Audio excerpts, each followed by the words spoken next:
ketuanan rakyat bukan satu konsep yang kosong. Ketuanan rakyat adalah satu komitmen yang kita ingin lakukan, kembalikan hak kepada rakyat. Rakyat yang akan memilih. Apa dasarnya? Apakah kriteria yang rakyat akan gunakan untuk memilih? Inilah yang kita kemukakan. Buku jingle ini merupakan manifesto Pakatan Rakyat dan juga akan menjadi bimbingan, guideline untuk kami yang akan memerintah pada satu hari nanti, dan inilah satu-satunya perkara yang kita akan laksanakan. Tuan-tuan dan puan-puan, di dalam buku ini adalah satu program yang komprehensif. Dari sistem kehakiman hingga sistem ekonomi, sosial, pendidikan, kita cadangkan perubahan. Reformasi yang kita perjuangkan bukan naikkan beberapa individu jadi pemimpin. Bukan kita naikkan beberapa individu untuk naikkan menjadi kabinet. Bukan kita nak memperjuangkan sipolan-sipolan ini menjadi Perdana Menteri dan yang lain jadi timbalan, yang lain jadi menteri. Itu bukan matlamat perjuangan kita. Itu juga bukan harga yang kita korban. Pengorbanan yang berlaku ini bukan saja ahli-ahli parlimen, bukan saja pemimpin-pemimpin, tetapi rakyat yang kita tidak kenal, beribu-ribu, malahan berjuta yang telah berkorban satu cara atau lain. Mereka telah berkorban untuk menyumbangkan perjuangan ini. Oleh itu, kita telah kemukakan program komprehensif supaya negara kita dapat diubah, dapat ditukar arusnya, supaya orientasi pemerintah ini akan menuju kepada kebajikan, perpaduan dan kesejahteraan rakyat, di mana institusi-institusi kerajaan bebas daripada cengkaman atau kuasa politik, di mana rakyat dapat menikmati hak dan kebebasan untuk bersuara, berkritik, merasa diri sebagai tuan kepada nasib diri sendiri. Ini adalah program mega, projek mega yang kita ingin lakukan. Tapi bagi kami juga untuk menunjukkan bahawa kami beza dengan Barisan Nasional yang juga boleh secara retorik menggunakan pelbagai bahasa seperti rakyat didahulukan, pencapaian diutamakan, seperti Government Transformation Plan, seperti Satu Malaysia dan lain-lain lagi. Tapi selama ini rakyat sudah bagi 50 tahun, 5 dekad untuk Barisan Nasional membuktikan diri. Tapi sampai hari ini banyak perkara tidak dilakukan. Tapi saya anggap sebab politik kita akan berubah. Kita tidak akan hanya mengkritik kekurangan bagi pihak sebelah sana. Kita tidak hanya mengkritik atau serang kelemahan sebelah sana. Tapi kali ini kita secara konstruktif untuk melakukan pembahasan politik kita.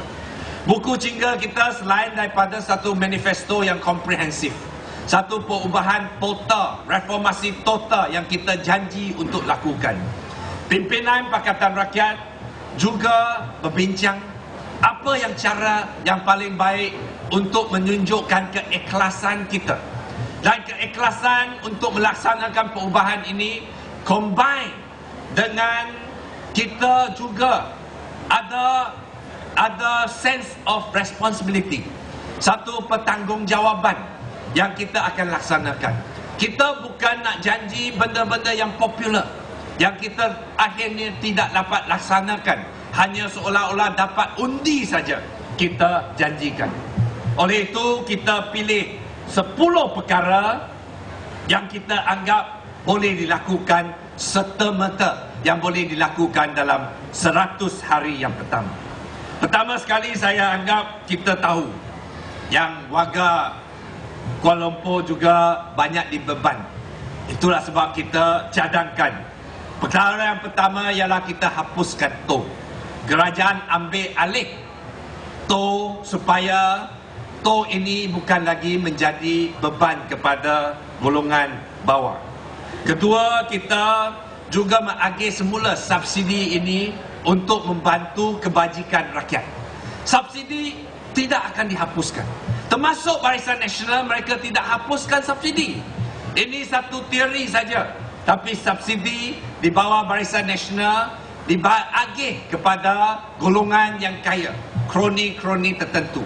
Tapi bagi kami, subsidi harus diedarkan supaya mengawal kenaikan harga, inflasi dan juga menjaga kebajikan. Ketiga, kita juga harus memberi lebih imbuhan kepada untuk menghargai penyumbang-penyumbang yang telah membangunkan ekonomi kita. Kita telah ambil cadangan golongan cikgu, guru-guru yang telah banyak berkorban dengan gaji yang rendah, mereka yang mendidik generasi yang akan datang. Kita cadangkan, kita naikkan gaji RM500 sebulan tambahan kepada gaji yang sedia ada, supaya mereka boleh mengurangkan keberatan mereka dalam hidup mereka, dan supaya mereka boleh perform, boleh memberi perkhidmatan yang lebih baik. Ini perkara yang mudah dilakukan, dan kita bukan cadangkan supaya wang ini diguagi kepada golongan yang tidak produktif. Ketiga, kita juga menyatakan yang telah dilaksanakan seperti yang kita laksanakan di Selangor. Air adalah hak asasi manusia, iaitu air sepatutnya menjadi hak yang dinikmati oleh semua rakyat. Kelima, untuk memperluaskan, untuk menjadikan komunikasi ini lebih ketara, untuk mengurangkan jurang teknologi, jurang informasi. Kita ingin melaksanakan Wi-Fi percuma supaya rakyat yang di luar bandar juga dapat akses kepada internet, kepada maklumat terkini. Yang keenam, kita ingin mengubah feodal supaya feodal, peneroka-peneroka feodal dihargai. Mereka lah yang menyumbang pembangunan negara. Negara kita menjadi pengeluar getah dan sawit yang begitu besar, dan ini adalah hasil daripada sumbangan feodal, dan sekarang mereka, anak dan cucu mereka masih tidak ada penentuan. Itulah sebab kita lakukan perubahan supaya feodal dapat dijamin dengan hak mereka. Ketujuh ialah 20% royalti kepada negeri-negeri yang menghasilkan minyak.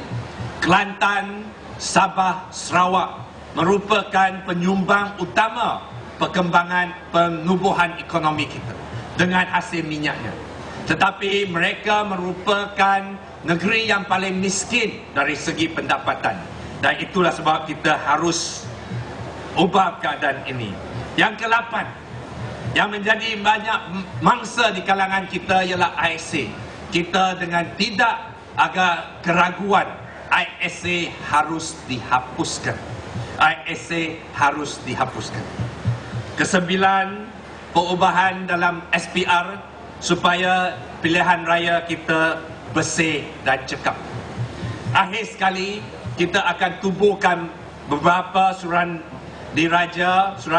raya diraja untuk siasat pelbagai kes misteri-misteri yang rakyat sampai hari ini tidak faham puncanya, termasuk PKFZ, golongan pendatang asing dari Sabah, dan banyak lagi skandal-skandal yang kita mahu dedahkan. Tuan-tuan dan puan-puan, inilah adalah sedikit sebanyak yang dikandung dalam buku jingle, dan kalau rakyat setuju, inilah program yang kita harus laksanakan. Tuan-tuan dan puan-puan, marilah kita berusaha untuk memastikan tsunami politik yang akan datang itu akan membawa perubahan yang telah dijanji dalam buku jingga ini. Kita mau pastikan buku ini akan diedar dengan usaha kita. Setiap rumah tangga di Malaysia pegang satu buku jingga. Dalam pilihan raya yang akan datang, ini merupakan asas pembahasan kita dengan Barisan Nasional, dan ini juga merupakan bimbingan kita dalam politik yang baru ini. Dan kita, seperti yang saya sebut tadi, ini adalah kontrak yang ditangani oleh Pakatan Rakyat dengan rakyat. Kalau ini tidak dilaksanakan pada masa yang akan datang, rakyat boleh nilaikan dan ganti kita dengan parti yang lain.